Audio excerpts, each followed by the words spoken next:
So ini dia Mitsubishi X-Force. Anda dah boleh tempah sekarang. Harga dia berapa? Dia ada dua varian. Yang pertama Urban 110,000, yang kedua Ultimate 120,000. Tapi yang Urban tu tak payah beli. Tak berbaloi sebab beza harga 10,000, features yang Ultimate ni terlalu banyak. Okey, kalau anda beli awal untuk 1,000 pembeli yang pertama dapat rebate RM5,000. Kalau anda pakai Mitsubishi sekarang, tak kisahlah pakai Pajero lama ke Jackie Chan ke apa, dapat lagi extra 1,000. Dan kalau anda booking sekarang, anda layak masuk kontes buy one free one kontes. Maksudnya kalau nasib anda baik beli satu, entah-entah boleh dapat percuma lagi satu. Dan kalau tak dapat X-Force pun ada lagi hadiah menarik macam iPhone, iWatch dan juga macam-macam.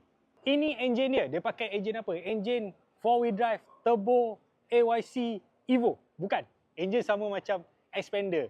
4 cylinder 1.5 liter NA 105 PS 141 Newton meter of torque dengan gearbox CVT. Aduh bang, underpower sangatlah. NA tak ada turbo.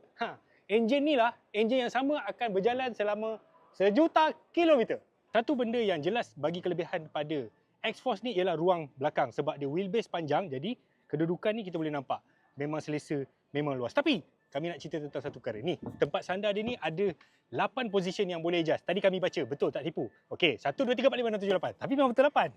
Tengok boot dia. Sekali tengok nampak macam tak besar tapi boleh isi 4 beg untuk satu keluarga dan dia datang dengan power tailgate.